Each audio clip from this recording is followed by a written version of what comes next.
Kita masih berbicara tentang wirid. Apa itu wirid? Amalan yang diistiqomahkan. Kapan seseorang mempunyai wirid? Apabila dia sudah menjadikan satu amalan menjadi amalan wajibnya di luar yang wajib. Jadi dia mendisiplinkan untuk dirinya di luar yang sudah ada. Kalau 5 waktu kita sudah tahu. Tapi di luar itu dia melazimkan amal-amal yang tidak dianggap wajib oleh orang awam. Ya, maka disebut wirid. Maka wirid itu bisa berupa amal fisik seperti sholat. Sholat kebetulan di dalamnya ada juga kaul. Ya, ada juga yang amal maliyah. Jadi fisik, badani, fi'li, qauli, ada mali, ada juga mal, pakai harta. Orang yang rutin setiap hari bersedekah itu jadi wirid. Atau setiap minggu berarti dia berwirid. Setiap bulan berarti dia berwirid. Ada yang menjadikan wiridnya umrah setiap tahun. Ada yang ulama kita menjadikan wiridnya setiap tahun haji. Apapun caranya dia pergi haji. Dulu ada imam-imam kita yang hajinya 60 kali, umurnya 80, berarti dari umur 20 sampai wafat dia selalu berhaji. Tapi khusus dia, bukan kita ya. Baik. Tapi wirid secara umum amalan bacaan yang kita rutinkan atau amalan fisik yang kita dawamkan. Misalnya teman-teman ini suka puasa Senin Kemis, maka disebut wirid. Ciri-ciri orang sudah punya wirid selain istiqamah, kalau ketinggalan dia qada. Jadi kalau antum ini malam tadi zikir, ketiduran, qada besoknya, baru disebut wirid. Jadi kalau masih amalan sunat kok biarin aja, berarti belum jadi wirid. Faham? Ya, punya kebiasaan baca Quran 1 juz sehari, lagi rihlah tidak kuat, tidak sanggup, maka di qada esoknya, maka ini disebut bacaannya wirid. Pertanyaannya, lebih duluan wirid atau warid? Nah, apa beda wirid dengan warid? Warid itu anugerah yang Allah berikan. Bisa maqam, rasa, hal ya, getaran saat berzikir, rasa makna yang muncul dalam berzikir disebut warid. Duluan mana rasa itu datang atau wiridnya duluan? Kalau rasa dulu, itu yang benar. Karena rasa itu datang dahulu, baru kita wirid. Namun karena kolbu ini berpenyakit, rasa itu datang terasa bagi dia hambar. Sebagaimana orang sedang sakit, diberikan makanan terlezat, dianggap itu bikin mual. Coba orang lagi demam, kasih sop daging, mual nggak dia? Mual, Pak. Orang yang bukan mempunyai kolbun salim, kolbu yang selamat, diberikan wirid, diberikan zikir, itu kolbunya nggak merasakan nikmat. Jangan-jangan kita yang begitu, ya? Kayaknya rata-rata begitu deh ya. Sholat subuhnya masih kepikiran kemana-mana soalnya. Jadi warid itu hal ruhani, keadaan rohani, anugerah rohani yang Allah berikan kepada orang yang berwirid. Bagi orang awam, beramal dulu baru dapat wirid, dapat warid. Itu terbalik. Bagi ulama yang mengenal Allah, karena ada warid turunlah kita dapat berwirid. Masalahnya tadi, kalau hati kotor, hati sakit, tidak bisa menikmati makanan hati. Ilustrasi lainnya, kalau kita masuk masjid dalam keadaan junub, berani nggak? Dalam ilmu kitab ini, kitab hati, kitab hikam, orang yang lalai kepada Allah disebut junub kolbunya. Jadi kita ini junub terus kayaknya ya. Tapi bukan pakai mandi wajib. Dia pakai tobat wajib. Jadi kolbunya dimandikan dengan taubah, dengan istighfar kepada Allah Subhanahu wa ta'ala. Masih tegang ya? Allahumma sholli ala sayyidina Muhammad. Sayanya yang masih tegang.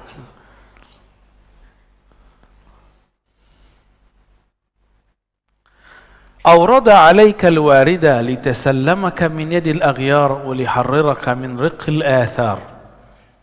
Awrada alaika, yang paling atas ya. Awrada alaika, Allah memberikan kepadamu warid. Satu warid supaya apa? Litasallamaka min yadil aghyar.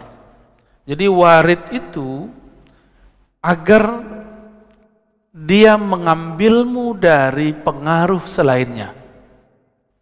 Jadi kita ini kadang-kadang zikir gak ada rasa.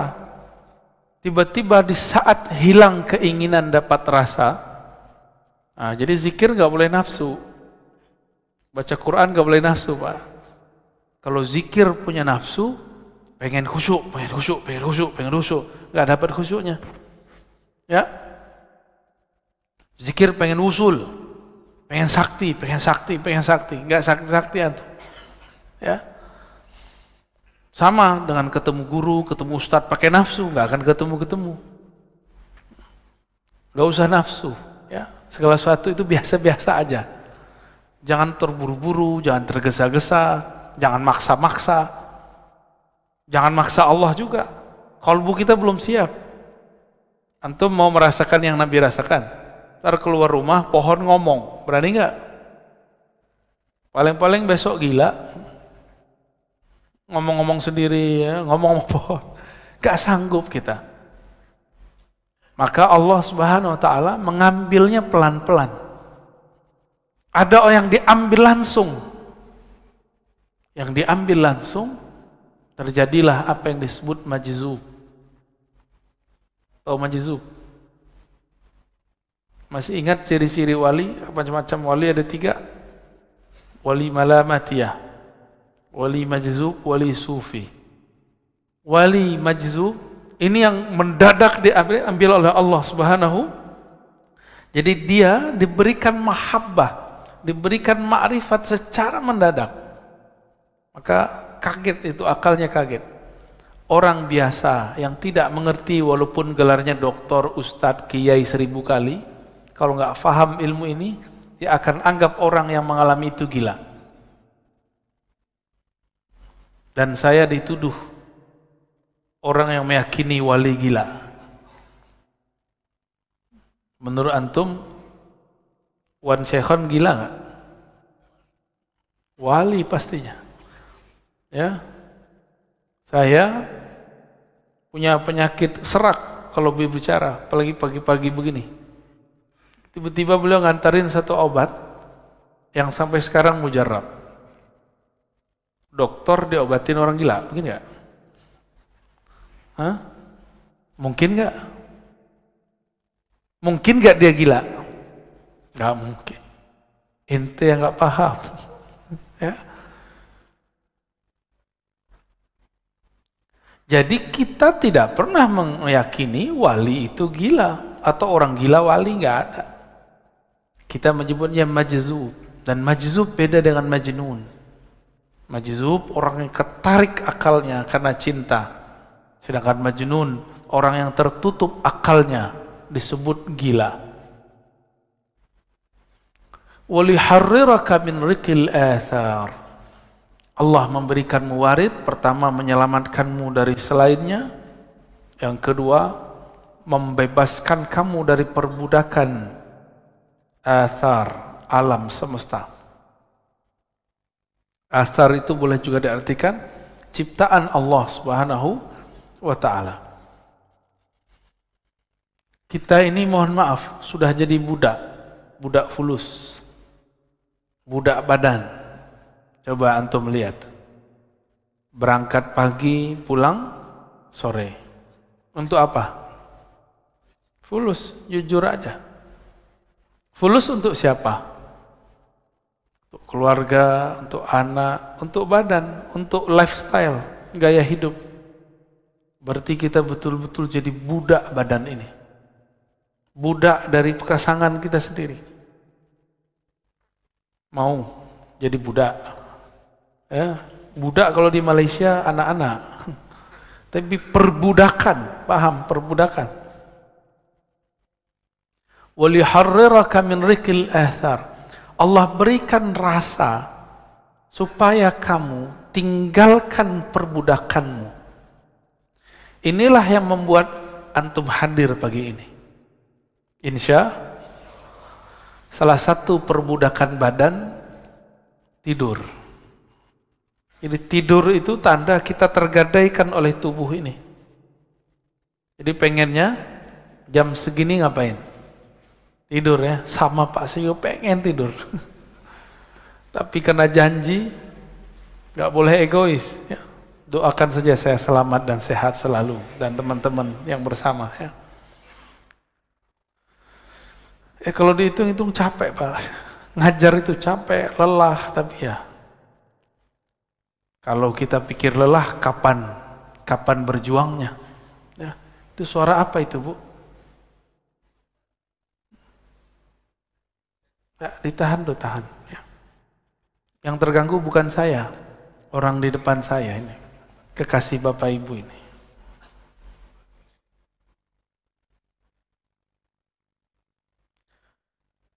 Untuk apa wirid itu? Untuk apa warid itu? Liyukhrijaka min sijni wujudika ila fada'i syuhudik. Jadi kita diberikan rasa dalam berzikir. Tujuannya ini. Liyukhrijaka, untuk mengeluarkan engkau min sijin. Sijin ini penjara.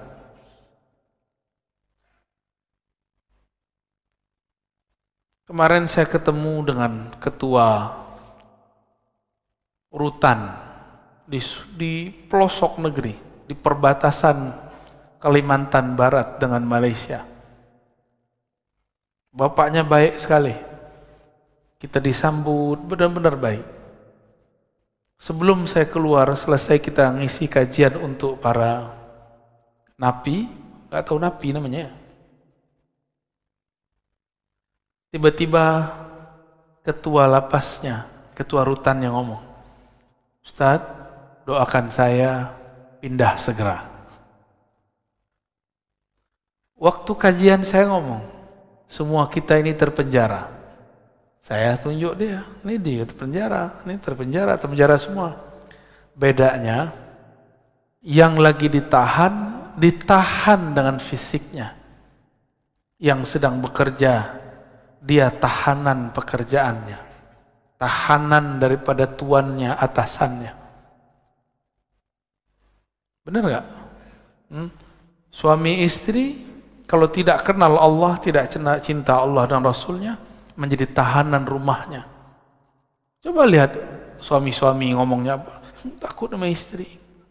Padahal yang benar hormat kepada istri, dua hal yang berbeda. Menghargai istri itu beda sekali. Banyaklah kiai-kiai takut sama istri ya. Kalau kiai sudah takut sama istri, gimana nasib jamaahnya? Kalau kiai sudah takut dengan yang di rumahnya, bagaimana dia berjuang melawan musuh di luar sana? Yang di rumah bukan untuk ditakuti, tapi dicintai dan dihargai, udah sederhana. Dan mereka harus jalannya bersama Allah.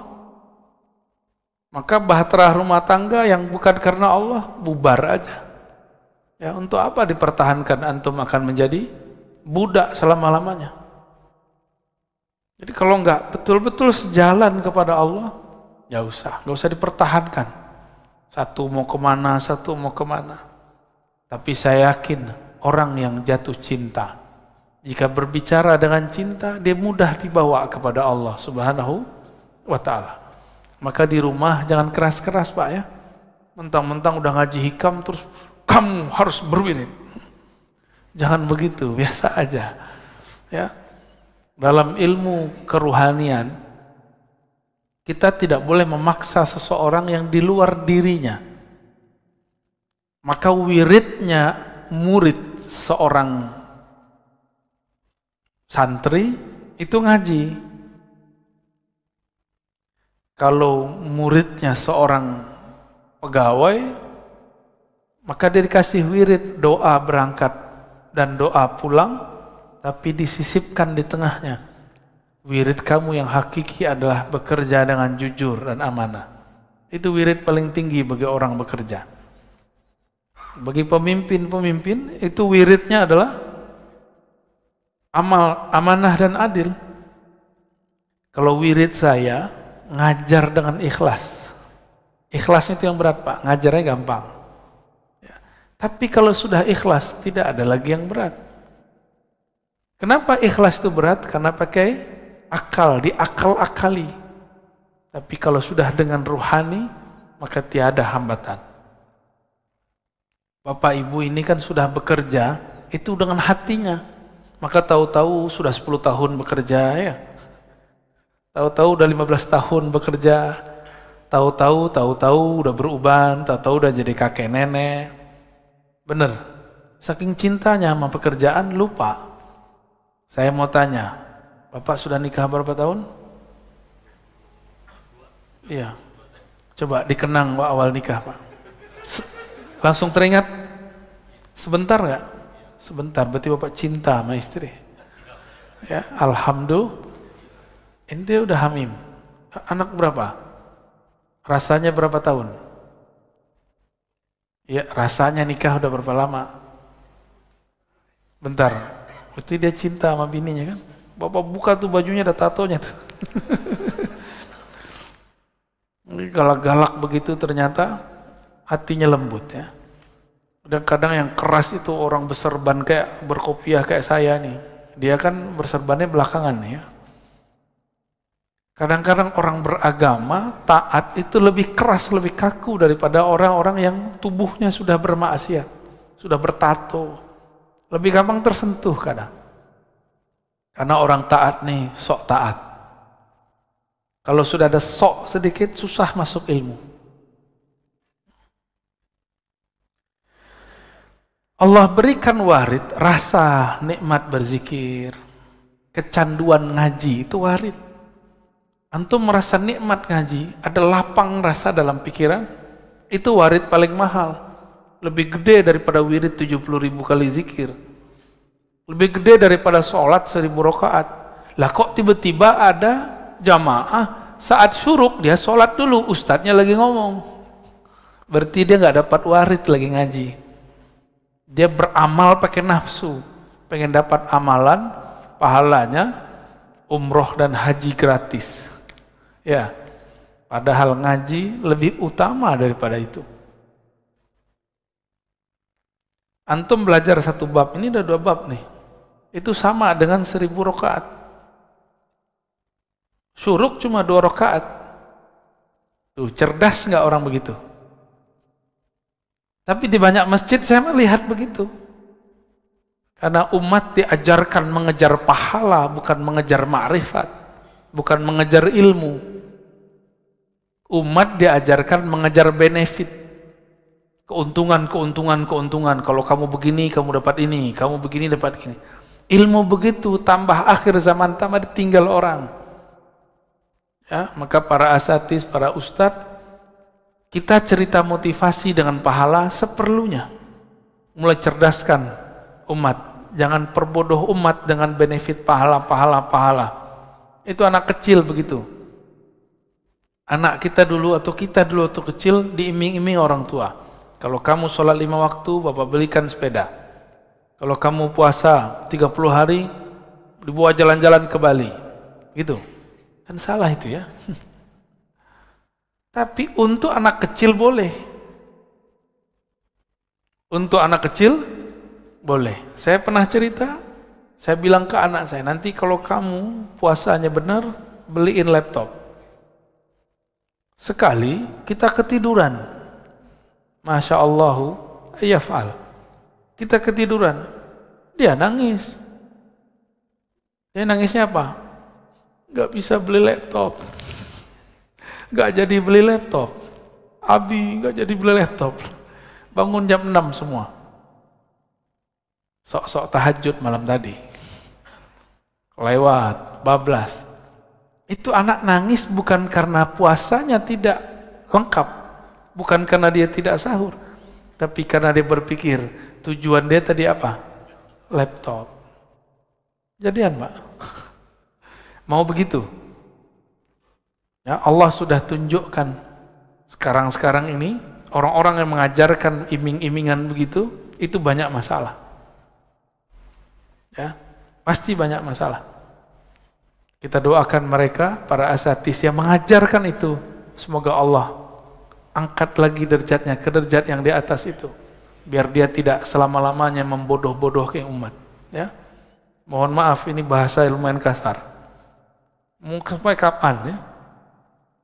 Ustaz, antum kajiannya berat sekali. Berat apaan antum aja bisa menikmati kan? Berat tapi jelas nggak apa-apa daripada udah ringan menyesatkan. Sijni wujudika, penjara wujudmu. Wujud ini yang pertama wujud badan. Apa kata kawan? Oh, nggak kuat, kayak ente nggak kuat. Jadi dia membawakan ke badannya, bukan kepada ruhaninya. Jadi dia lihat ada orang kuat semangat, orang ini betul-betul mujahadahnya tinggi. Mikir, nggak mungkin kita nggak sanggup kayak dia. Berarti dia masih punya penjara wujud badannya.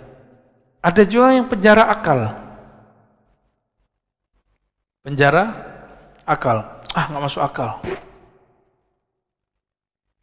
Yang paling lucu, ngomong kayak ilmiah, tapi salah bahasa, nggak logis.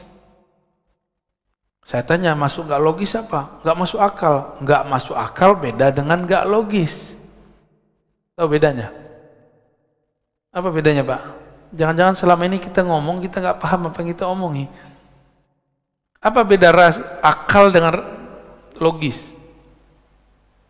Ada beda nggak? Nah, logis. Logis itu dari kata logos.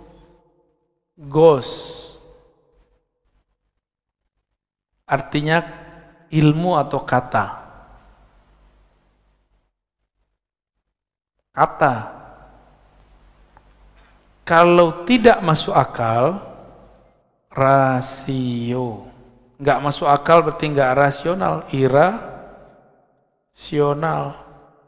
Beda nggak? Nggak logis berarti struktur katanya yang masalah. Kalau nggak masuk akal berarti akal nggak sanggup mencernanya. Bisa bedain? Api tidak membakar Nabi Ibrahim. Itu masuk ke mana? Irasional. Beneran. Akal antum berarti kecil. Berarti di Quran ada yang nggak masuk akal dong. Nggak masuk akal atau akal antum nggak sanggup? Kalah sama orang Banten nih. Di Banten biasa aja orang ini badannya pakai api nggak kebakar. Masa Nabi Ibrahim aja ente nggak bisa paham?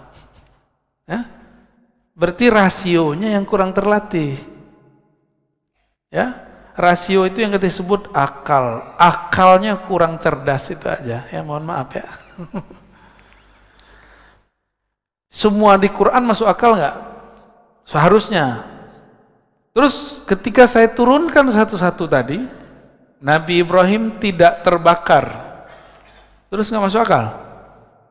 Justru itulah akal yang sebenarnya. Akal yang Allah mau itu akal yang sanggup memahami api tidak membakar itu gimana caranya. Gimana? Mulai ngebul. Ya, jadi jangan sembarangan ngomong nggak logis. Ya. Nggak logis itu nggak sesuai dengan struktur kata-kata atau ilmu. Ini istilahnya orang hukum. Orang hukum tuh ngomong, argumen Anda tidak logis. Baru pas. Ya, coba kan ada persidangan nih tiap minggu yang masuk ke YouTube hasil-hasilnya. Lalu banyak komentator-komentatornya. Itu mereka berbicara di bab logis. Nah, seorang hakim itu membaca kelogisan seseorang. Walaupun dia benar, nggak logis salah. Walaupun dia salah, kalau dia bisa melogiskan dia benar. Nabi sendiri yang ngomong. Jadi kata Nabi, aku ini cuma manusia. Kalau kalian bawa sesuatu dengan hujah yang logis, aku pasti percaya. Aku menangkan di pengadilan. Itu Nabi yang ngomong. Maka banyak kasus dari zaman Rasulullah, karena orangnya tidak bisa membawa hujah, dia gagal di pengadilan. Bukan berarti pengadilannya nggak adil, pengadilannya adil secara logis, tapi mungkin nggak adil secara perasaan, gitu, ya. Jadi versi orang awam itu beda, keadilan dengan versi ahli hukum itu berbeda, Pak. Jadi jangan-jangan selama ini kita bilang nggak adil itu versi kejahilan kita, ya. Di zaman Rasul kejadian kok.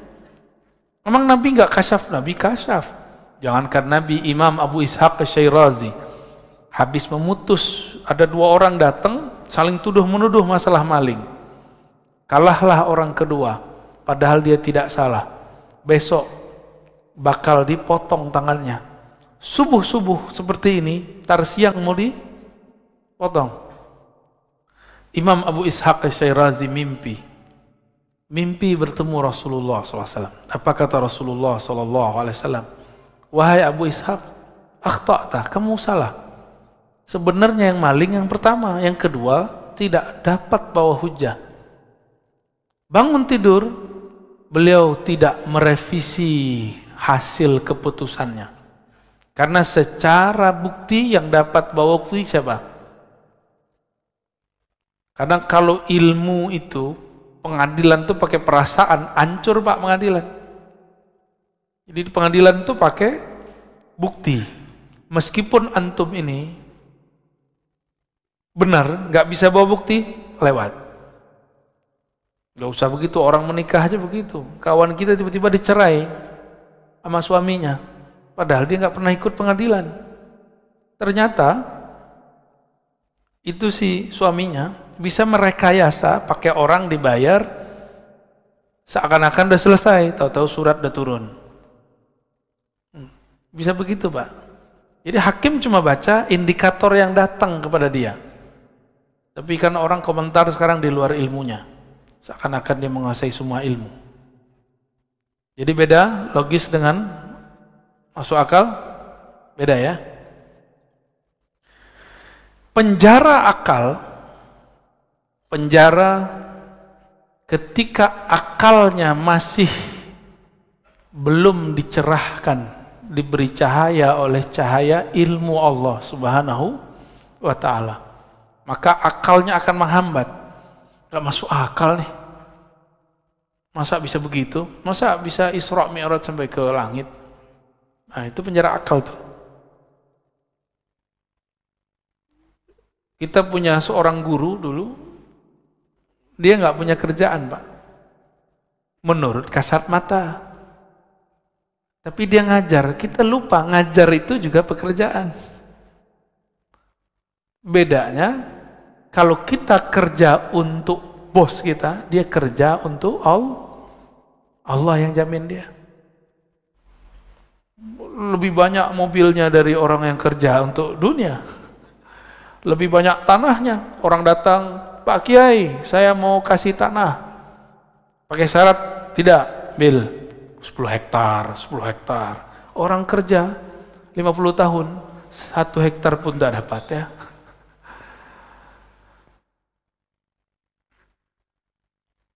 Gimana? Masuk akal nggak? Masuk. Berarti akalnya sudah mulai oke ya. Udah mulai connect. Ketemu dengan orang mati, mungkin nggak?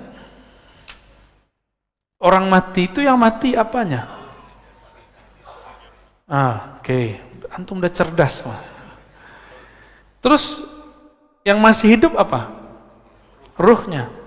Maka kalau saya mau ketemu dengan ruh orang mati, tubuh ini harus dianggap mati, dikondisikan mati.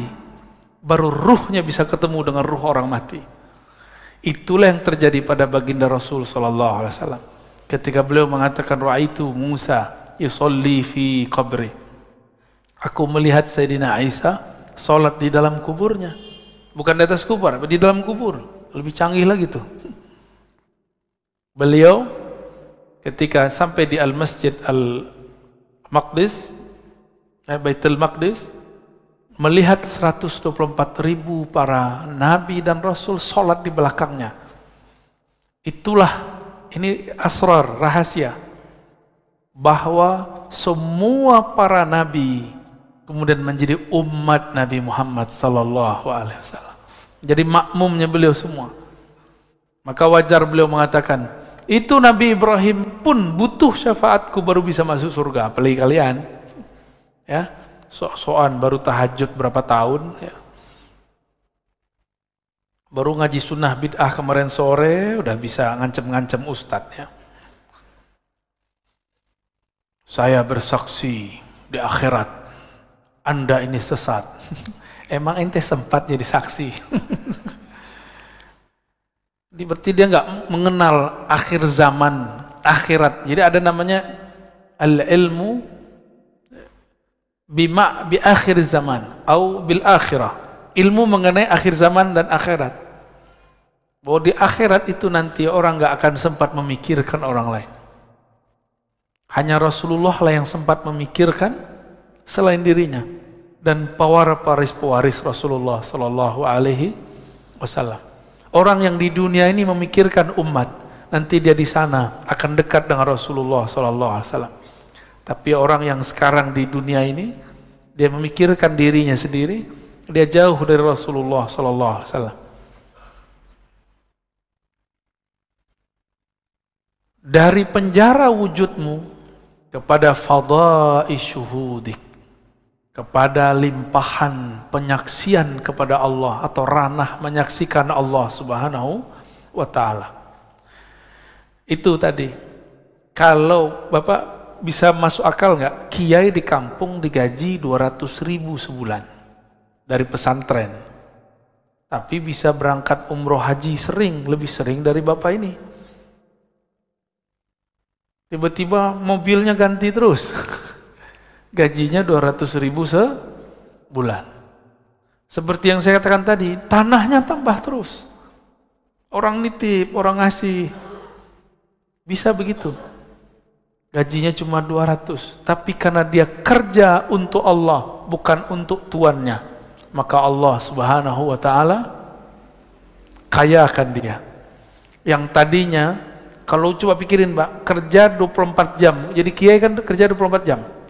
Baru mau tidur, tiba-tiba gedor-gedor. Pak Kiai, sakarat, tolong ditalkin.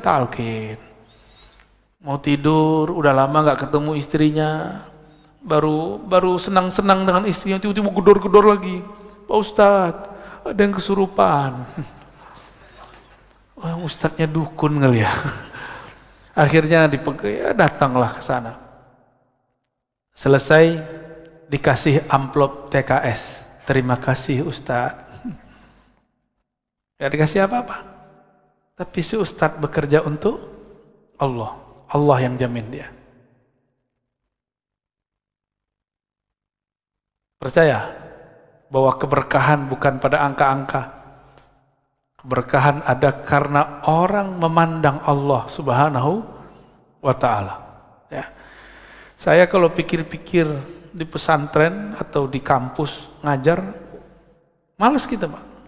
Tapi kita pikirkan keberkahan, Masya Allah. Ya, ada aja.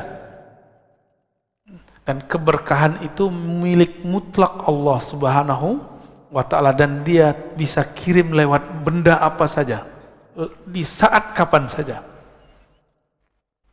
Gimana? Yakin anaknya mau jadi kader, jadi kiai? Gaji 200.000 sebulan. Baik. Jadi untuk apa wirid?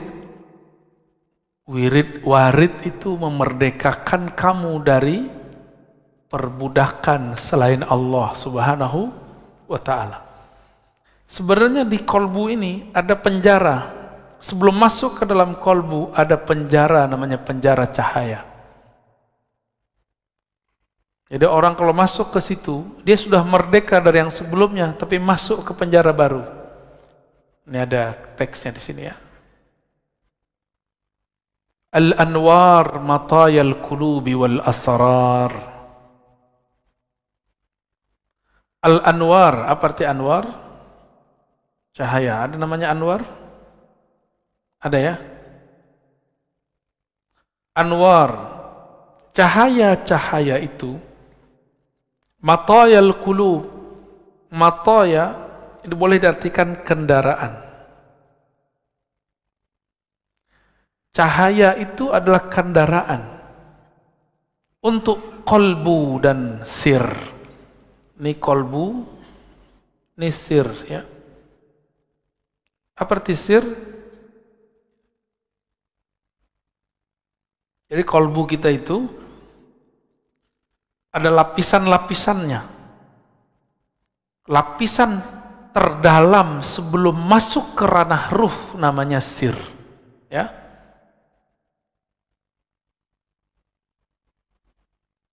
Ini kalau kita buat, ini anggaplah sumur. Ini sumur kolbu.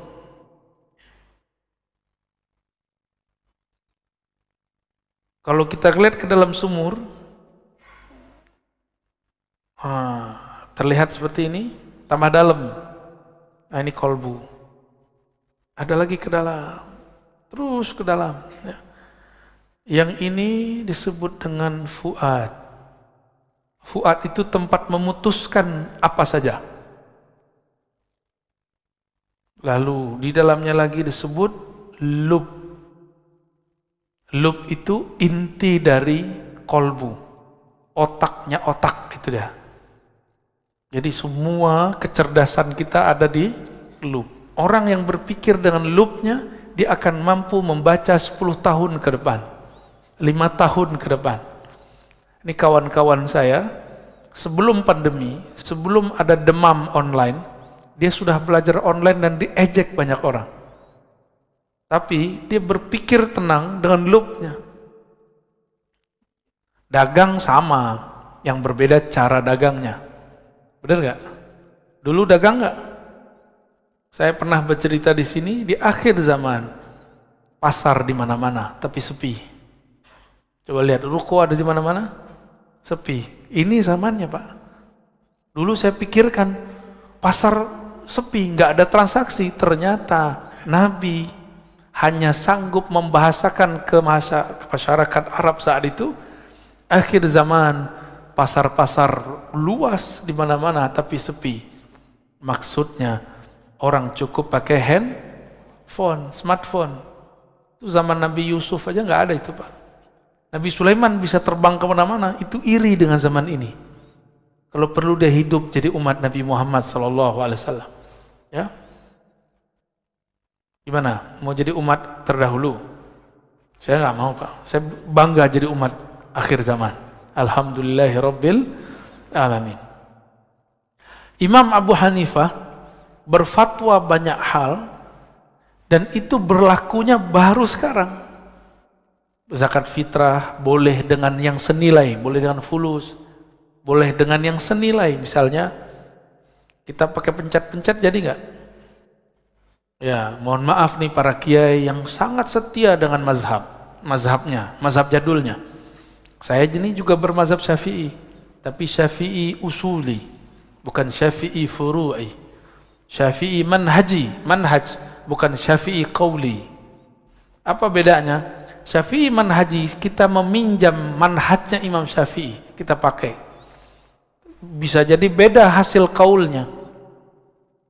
Kita ambil teorinya, tapi beda datanya. Data beliau kan zaman dulu, data kita sekarang beda. Teorinya boleh sama.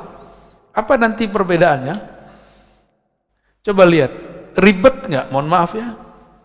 Kita datang ke kiai, ke ustadz atau panitia zakat, beli beras. Beli beras Pak Kiai, Pak Ustadz, saya mau zakat, belilah. Terus serahin lagi, saya mau zakat. Ribet nggak? Hari begini masih begitu. Itu beras paling 2 cuma 3 diputar-putar. Intinya pakai duit tuh.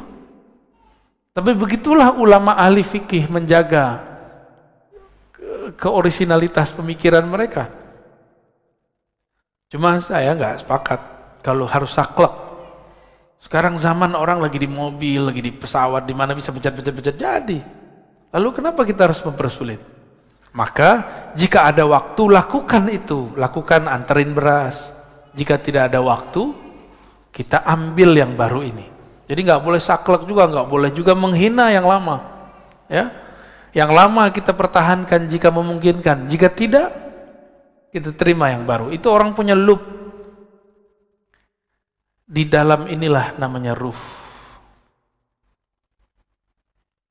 Qalbu ini supaya dia bergerak masuk ke dalam fuad, dia harus pakai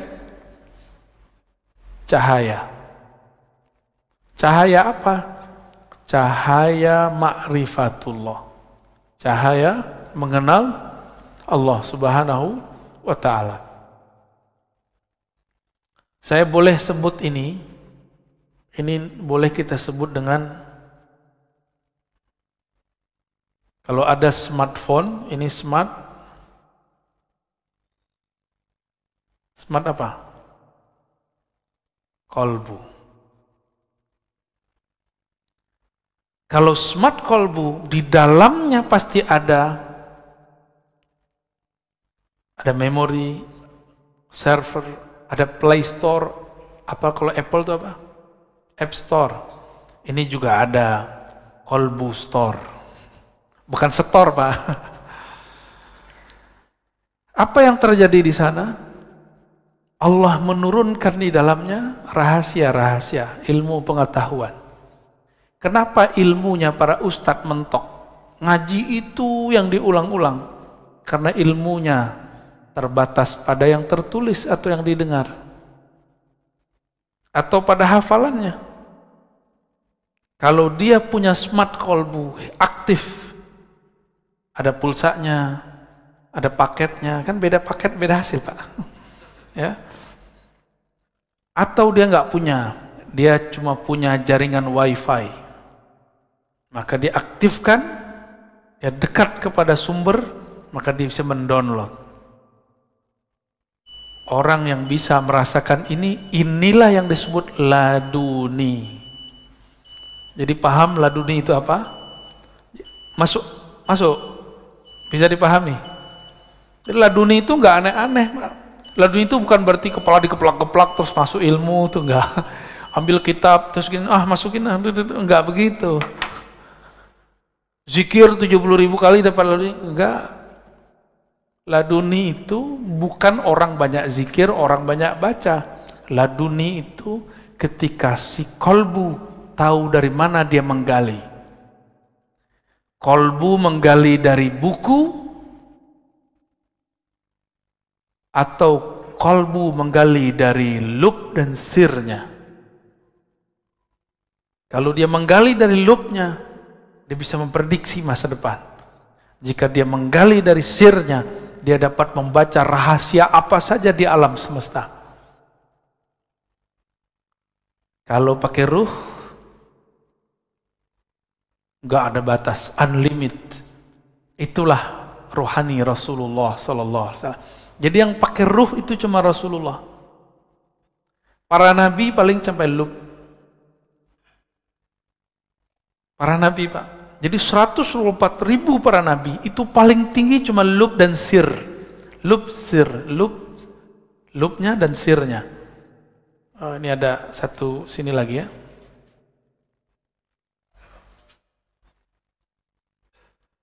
Sampai di situ para nabi. Nah, nabi yang sampai ke sir itulah 313 rasul. Sedangkan selainnya sampai di awal-awal sir itu. Sedangkan yang 313 itu di ujung. Udah di ujung pencapaian rohani.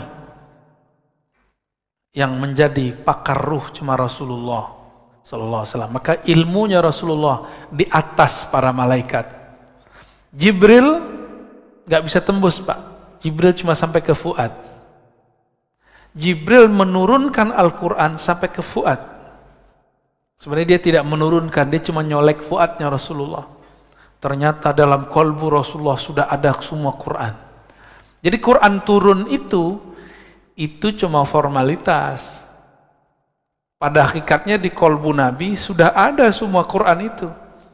Kan khuluquhul Quran, akhlaknya Quran, berarti dia itu batangannya Quran, kira-kira begitu. Isinya Quran ya Rasulullah itu sendiri. Kalau akhlaknya Quran, sifatnya apa dong? Hembusannya apa dong? Dialah hakikat Quran yang sebenarnya.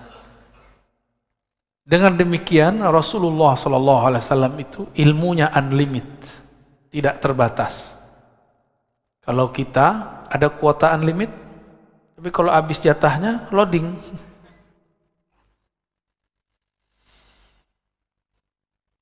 Smart kolbu inilah kolbunya para wali, kolbunya para nabi.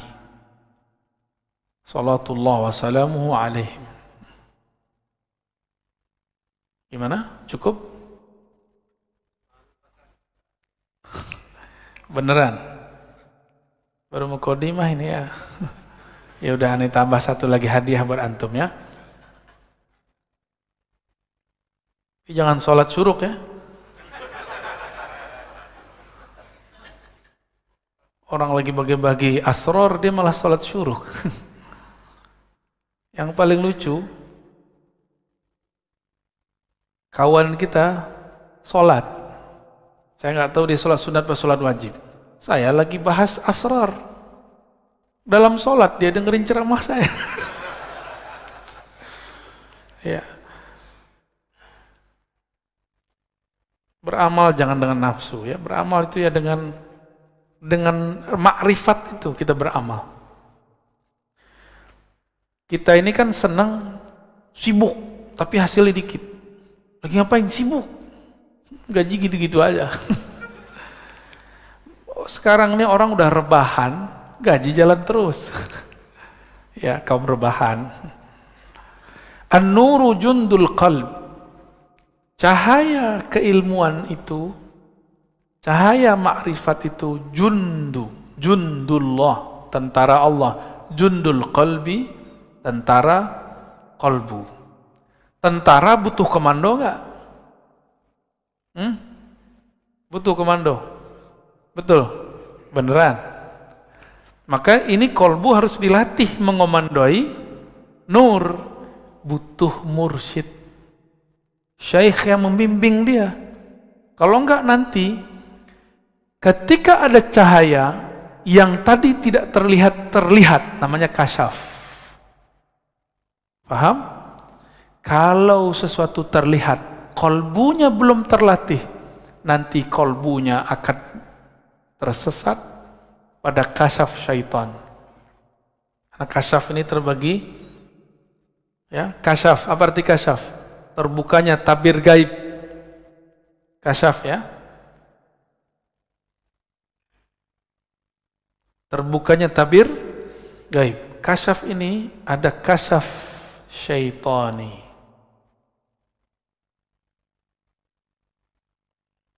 Bukan Pak Tony ya.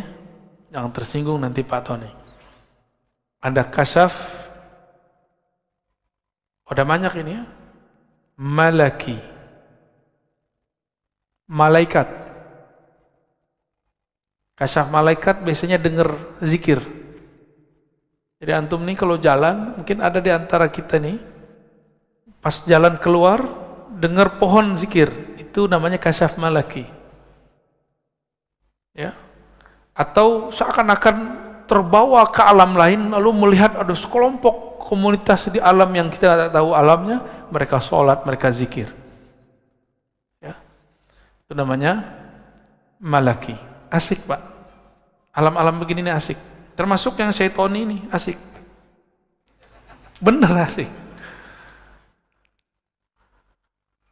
Terus ada kasyaf akli, akal kita. Yang paling tinggi kasyaf ilahi. Apa perbedaannya antara ini, kita hapus saja ya, syaitoni dan ilahi. Perbedaannya cuma satu. Ilahi menambah seseorang ma'rifat kepada Allah, membuat dia tambah merasa hina, sedangkan kasyaf syaitani membuat dia merasa sakti, mulia, wali. Dia merasa dirinya lebih tinggi dari wali manapun. Syaitani ini biasanya dicirikan dengan melihat aib-aib orang. Makanya kita tegur kalau ada murid lagi zikir, terus dia melihat kawannya berwajah hitam. Saya bilang itu setan yang datang. Supaya kamu tengkar dan suuzon kepada kawanmu itu. Ya, jadi jangan langsung percaya. Ciri-ciri kasyaf syaitani, terbukanya aib orang lain, dah gitu aja. Jadi kalau setiap aib, itu bukan dari Allah. Dan biasanya kalau itu dari Allah, dia berbicara aib, tapi nggak disebutkan orangnya, cuma dikasih simbol-simbol. Suatu kali saya diuji oleh Allah, harus mundur dari semua jadwal saya karena diperintahkan guru. Lalu saya menyarankan orang yang khidmah kepada guru saya untuk nggak percaya kepada panitia yang di sana, karena mereka menurut saya tidak terpercaya. Tapi saya dianggap su'ul adab dan saya ridho. Tapi sebelum saya meridho itu, tiba-tiba Allah kasih penglihatan. Lagi tadi sebelum kayak kita datang ke masjid 15 menit sebelum azan, saya zikir 15 menit, tiba-tiba Allah tunjukkan. Habis lagi zikir nih, nggak tidur. Ada orang kayak santri cium tangan guru saya, tapi lidahnya seperti ular. Tapi orang ini nggak kelihatan wajahnya siapa. Nah ini berarti dari Allah. Karena saya tidak kemudian bersuuzon kepada siapapun.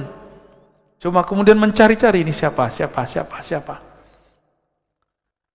Karena Allah Ta'ala yang menurunkan, maka kita katakan, ya Allah, bimbing aku di jalan. Jangan sampai menyalahkan orang yang tidak salah. Bantu menyelesaikan masalah. Ternyata betul, bertahap Allah bukakan siapa orangnya. Tanpa perlu saya ngomong. Jadi kalau kasyaf dari Allah, nggak bisa direncanakan, Pak. Penciriannya apa yang paling penting? Tidak menyebutkan aib seseorang secara jelas. Gitu ya. Nanti antum nih zikir, tiba-tiba ngelihat di jidat kawan kita ada noda hitam. Nah, itu dari setan tuh. Ya. Itu dari syaitan. Pastikan dari setan.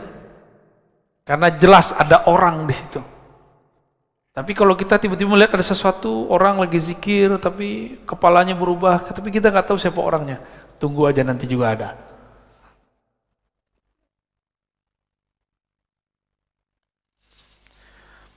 Cahaya itu tentara qalbu. Kama anna zulmata jundun nafs. Sebagaimana kegelapan adalah tentara jiwa, diri, nafsu.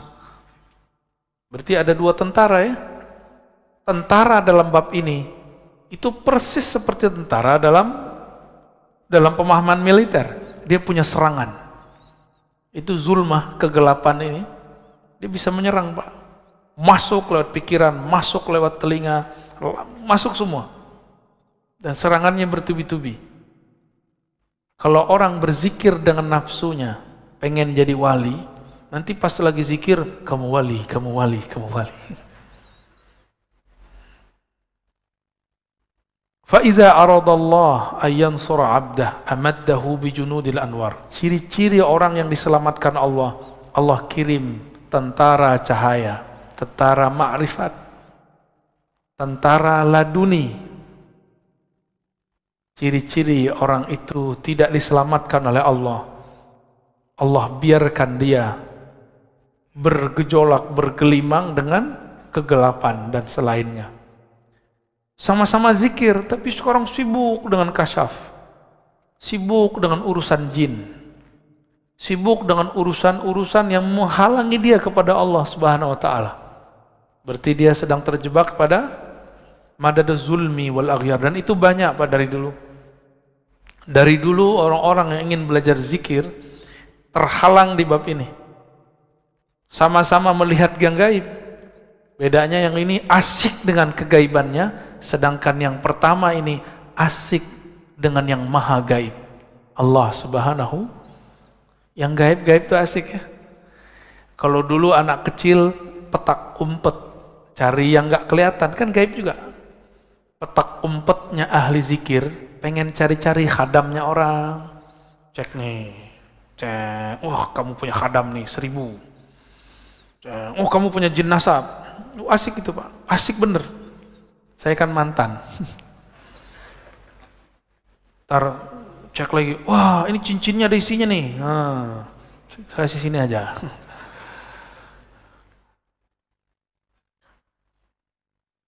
Maka kalau Bapak Ibu nih simpan benda-benda yang diisi-isi, saran saya dikubur aja. Kubur atau kasih ke orang ahli atau taruh di museum. Ya. Keris diisi, itu ganggu Pak nanti. Ganggu zikir. Jimat udah, buang tuh jimat ya, bakar, ya. Kalau ada kalimah Allah bakar. Kalau cuma benda-benda udah taruh aja. Bergantunglah kepada yang maha abadi. Jangan bergantung lagi kepada yang tidak abadi. Tawakkalu 'alal hayyil ladzi la yamut. Kalau engkau hendak bergantung bertawakal, bertawakallah kepada yang hidup tidak pernah mati. Bertawakal, berserah kepada guru-guru bakal mati. Sudah berapa banyak murid-murid jamaah, murid tarekat, murid zikir, kelimpungan sekarang gurunya mati, wafat syekhnya. Jangan bergantung sama guru. Apa kurang cukup pelajaran dari Sayyidina Umar? Saking cintanya, lagi mabuk cinta sama Rasul sallallahu alaihi wasallam, tahu-tahu Rasulullah meninggalkannya. Kata beliau, siapa yang mengatakan Muhammad mati, aku matikan dia. Umar, Pak. Itu terjadi Pak di banyak komunitas zikir. Guru itu berjasa menjadi pintu. Kalau udah masuk sudah bersama yang di dalam pintu. Jangan, nggak usah dibawa-bawa pintunya. Ya.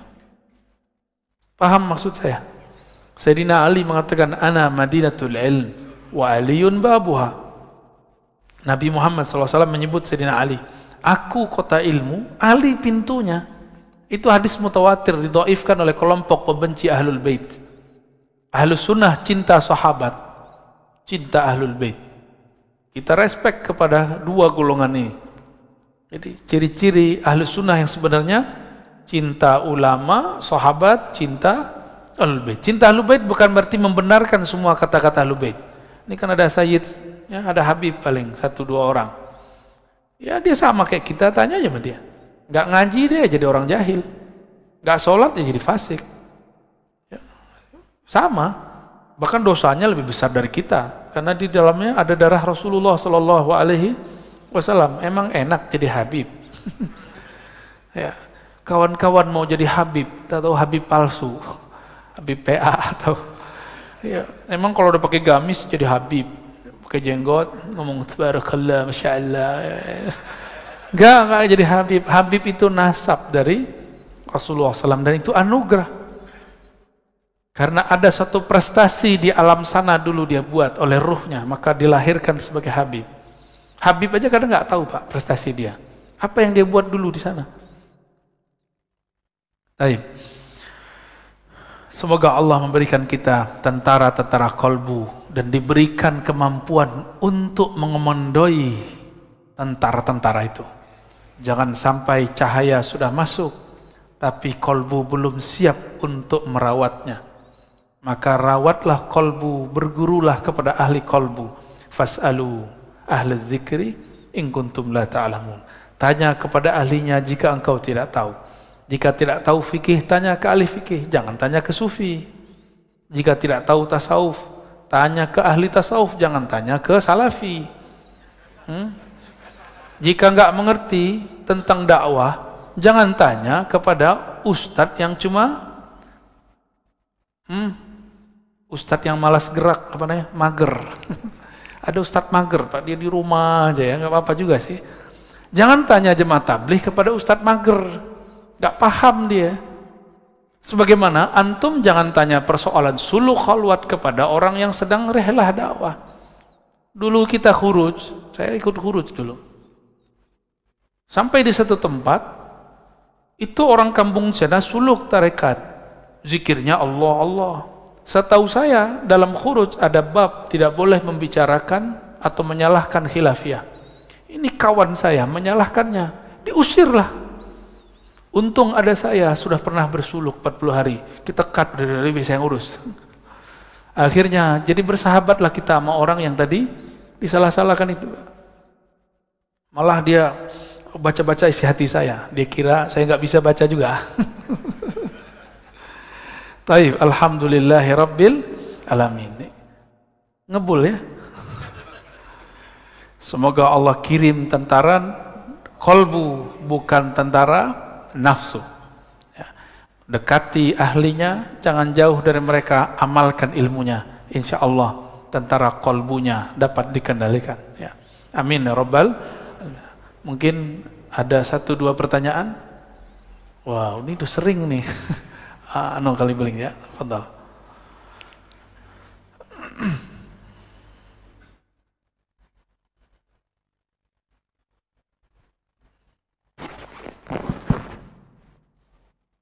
Assalamualaikum warahmatullahi wabarakatuh.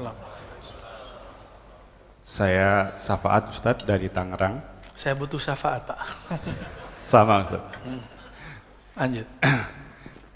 Pertanyaan saya mengenai wali yang majdub, Ustaz.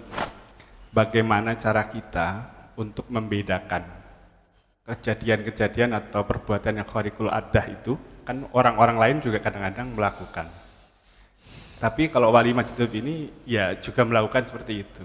Tapi untuk kita membedakan mana yang kita bisa kategorikan sebagai wali majdub dan khariqul adah yang tidak termasuk. Itu yang pertama. Yang kedua, ya katakanlah kayak Wan Sekhan, Habib Ja'far dan sebagainya itu. Di antara beliau-beliau ini kan ya kejadiannya apa, perbuatannya memang khariqul adah semua. Yang mana yang boleh kita ikuti atau bagaimana cara kita mengikuti, namanya wali, kita pengen mengikutinya. Tapi kan susah tadi. Gimana kejadian seperti itu? Mohon maaf, kadang-kadang saya ketika pertama mendengar Habib Ja'far Al-Kaf itu berdoa, saya kaget. Kayak gini kok wali? Kayak gini kok wali? Kayak gini kok wali? Dan banyak gitu ya? Saya akhirnya para kiai cium tangan. Iya.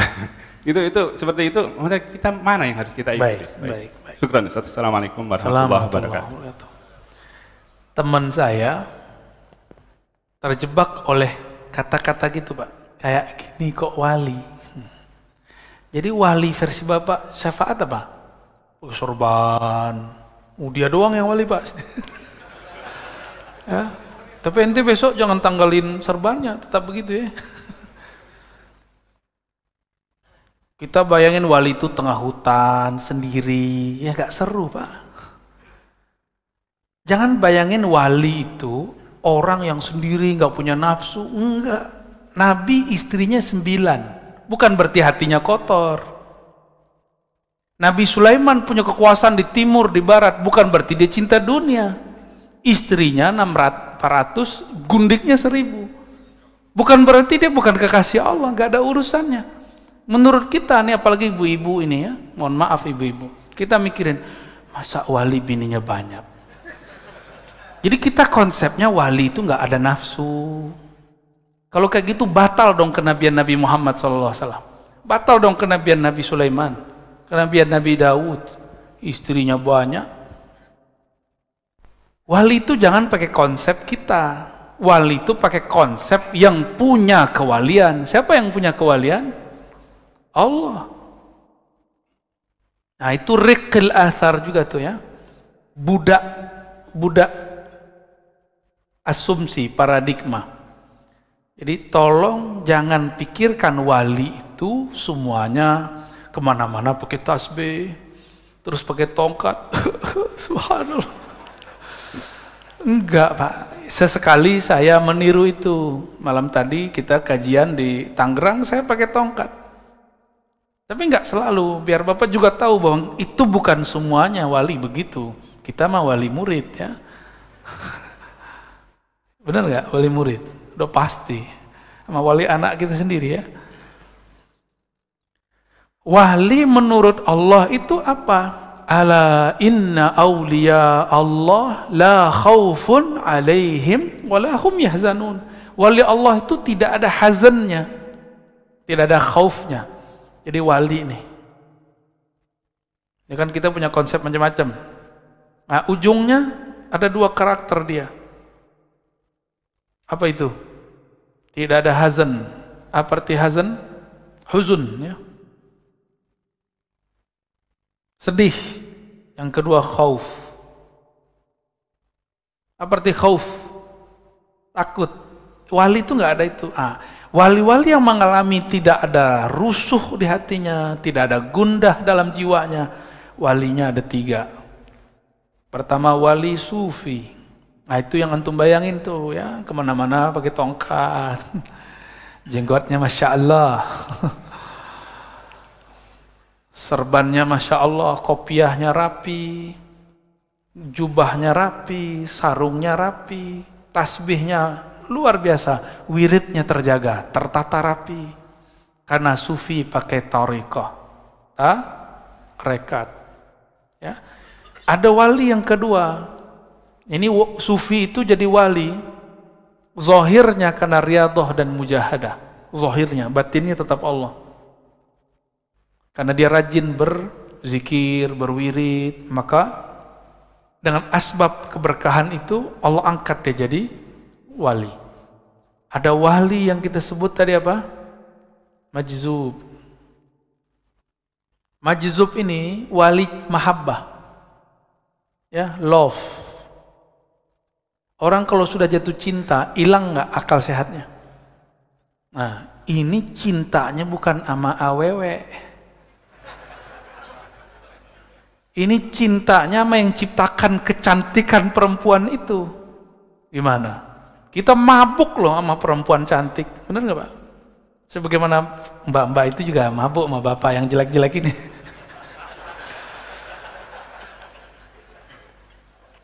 Betul-betul memabukkan, itu baru cinta fisik.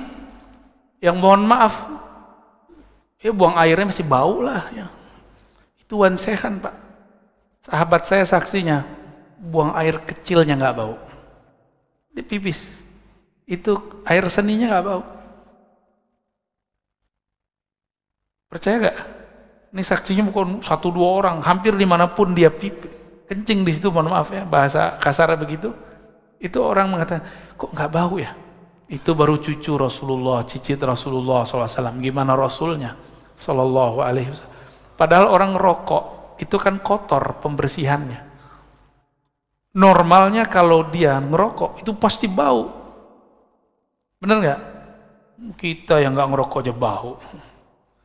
Karena jengkol. Yang ketiga namanya malamatiyah. Malamatiyah ini ada satu thariqat di Turki namanya Malamatiyah.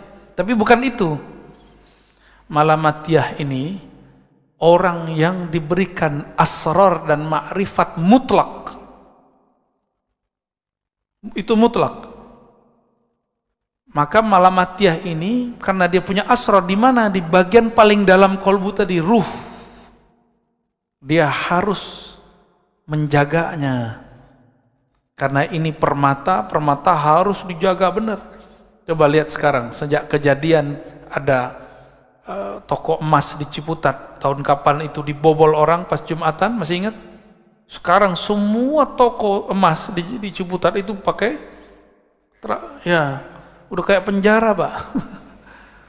Begitu orang jaga emas, apalagi jaga emas-emas. Ini malamatiyah, jaga rahasia langit dan bumi, bahkan rahasia aras, bahkan rahasia sebelum aras dicipta, bahkan rahasia setelah alam ini ada. Itu dia nyimpen semua di kolbunya orang malamatiyah. Maka malamatiyah ini bukan orang gila, dia orang waras. Tapi kalau ahwal rohaninya datang, dia perlu menyembunyikannya. Kalau enggak, dia nanti jadi majzub. Maka malamatiyah ini orang yang paling pintar bersembunyi dalam rupa yang banyak. Beda dengan munafik. Munafik menyembunyikan kebusukan. Kalau ini menyembunyikan keindahan, keharuman. Tapi kalau wali Allah, kekasih Allah, dia bisa mencium bau itu. Walaupun ditutup dengan penampilan, dengan maksiat yang luar biasa, dia bisa mencium bau itu. Ini yang terjadi pada Salahuddin Al-Ayyubi. Dia tidak terkecoh oleh joroknya Qutaib Alban. Qutaib Alban itu nguji para qadhi, para imam. Mohon maaf Pak ya, pipis berdiri depan masjid tanpa ditutup, tanpa istinja. Lalu dia teriak-teriak depan masjid. Orang lagi sholat dia berisik. Ngecek, itu imam yang hafiz Quran, dia ingat Allah lagi sholat atau dia kesel sama saya. Allah Akbar, lagi kesel sama orang. Awas loh, kalau selesai Assalamualaikum gue gampar loh. Jadi dia dalam sholatnya menyimpan kebencian-kebencian dan dendam. Dan dia sudah merencanakan makar dalam sholat. Banyak orang begitu ya. Orang kayak gitu sholatnya merasa sok diterima, ya salam. Habis itu dengan sholat yang kacau itu dia berani bentak orang, kau ganggu sholat saya. Bukan sholatmu yang terganggu, hatimu yang banyak gangguan. Ini contoh, kita kalau di bus trans, atau di MRT, atau di pesawat, asyik main handphone, orang mau berisik di samping gimana? Nggak ngaruh, karena mainannya ada dan dia tahu cara memainkan mainannya. Maka saya sarankan antum, kenali smart kolbunya. Biar pencet-pencetnya tahu, biar ngegame-nya asik. Orang mau bom kiri kanan, dia masih asik pakai game kolbu. Mau orang kiri kanan berisik, dia nggak ada gangguan. Karena kolbunya sudah smart. Ya, itulah kolbu sufi, kolbu majzub, kolbu malamatiyah. Jalur saya jalur sufi Pak, tapi saya belum jadi sufi. Saya lagi belajar jadi sufi. Sufi kok kayak saya kan nggak pas ya. Kalau majzub, oh saya nggak masuk ya. Tapi ketemu dengan mereka. Malamatiyah, saya pun sedang belajar kecil-kecilan tentang mereka dan ilmu mereka. Ya. Dan mereka ini nggak banyak. Di alam semesta paling cuma 40 orang. Dikit. 40 orang paling. Kalau majzub sama nggak banyak juga. Meninggal Abah Syekhon saya nggak tahu lagi ntar. Antum mau? Kita usulkan. Baik. Yang kedua tadi apa? Pertanyaan. Terjawab semua ya? Yang diikuti sufi. Malamatiyah itu kalau dia lagi buka tirainya jadi sufi. Gitu. Jadi malamatiyah ini dia bisa berbaju majzub, bisa berbaju sufi, bisa berbaju semua thariqah dia. Nanti antum kaget-kaget aja nggak pernah nyantri tapi ngomongnya lebih cerdas dari kiai yang nyantri 30 tahun. Ada orang nyantri 30 tahun? Nggak ada, anehnya nggak nyampe. Orang cuma di pesantren 15 tahun. Saya nggak ngerti ilmu ma'rifat akhir zaman. Sampai Allah kasih hadiah pandemi. Maka saya mulai belajar kepada orang-orang Malamatiyah. Oh ribet Pak awal ketemu ya. Kita ini kan orang syariat. Ngaji hadis 15 tahun. Jadi membaca tuh hadis mana nih, dia pakai hadis mana nih. Begitu terus. Jadi saya kalau screening orang pakai hadis. Wah ini bukan ahli hadis nih, ahli hadas nih. Sekali ketemu orang Malamatiyah, Masya Allah, saya malu kepada Allah. Dia nanya, oh kamu ya orang yang hafal 4.000 hadis itu. Dia ngomong gitu, ini kan muji. Ini orang nggak pernah ngomong selama itu dengan orang-orang sekitar. Kok giliran sama saya, dia mau ngomong. Ternyata Allah kirim dia untuk membersihkan kesombongan saya belajar hadis. Pertanyaannya gitu, kita kan senang Pak dipuji gitu. Kamu ya yang hafal hadis itu. Kayaknya pengen mau bilang iya. Tahu-tahu batin saya bilang, hati-hati, kamu dijebak. Kamu lagi diuji. Akhirnya saya jawab, oh enggak kok. Sok-sok suci, sok tawaduk. Paling cuma berapa Ki gitu. Bang, bos, saya manggil dia, saya lupa, saya manggil dia apa ya. Orangnya jarang ketemu. Rambutnya dikuncir kayak, celananya pendek Pak. Lebih tinggi dari isbal. Ketutup sedikit lah bagian lutut itu. Ngomongnya langsung nyodok ke dalam jantung saya. Dia tak kasih pertanyaan lagi. Oh kamu itu yang dokter pinter. Salah. Saya bilang ya saya dokter terbaik. Wadah, kenapa? Disertasi saya dicetak. Ya, karena habis sudah kalau ya. Tapi kita hantam lagi. Jadi batin ini ternyata bisa dialog dengan batin. Malam itu cuma ngomong dengan beliau 15 menit sampai 20 menit. Tapi itu membersihkan hijab 15 tahun. Hijab merasa pakar hadis. Cuma 15 menit dibersihkan untuk masalah yang sudah terkubur 15 tahun. Oh, yang ketemu saya sebelum saya ketemu dia pasti bilang Ar-Razi itu sombong. Betul Pak, saya merasakan kesombongan itu. Waduh, saya nggak bisa cerita deh, bersyukur ketemu orang begitu. Jadi jangan-jangan orang yang muji kita itu sedang ya Allah membersihkan atau menjeblosin sekalian. Jadi ujian itu dua aja, kamu lolos, kamu tidak lolos. Tapi tenang, kalau nggak lolos sekali kan bisa maju lagi. Rahmat Allah kan luas. Jadi nggak usah khawatir Pak ya, syafaat antum. Oke. Cukup lah ya, udah jam 6:30. Untuk yang udah ngangkat tangan, terima kasih. Insya Allah lain waktu kita jawab lagi. Kalau tidak ada halangan, akhir bulan ini, bukan depan berarti ya. Kita ngaji ba'da maghrib Risalah Kusyairiyah, ba'da isya Sahih Muslim. Kata orang siapa bilang ya orang belajar tarikat sufi tidak bisa ngaji hadis ya. Tapi bukan untuk ama mereka, untuk kita ngaji hadisnya ya. Allahumma salli ala Sayyidina Muhammad wa ala Sayyidina Muhammad.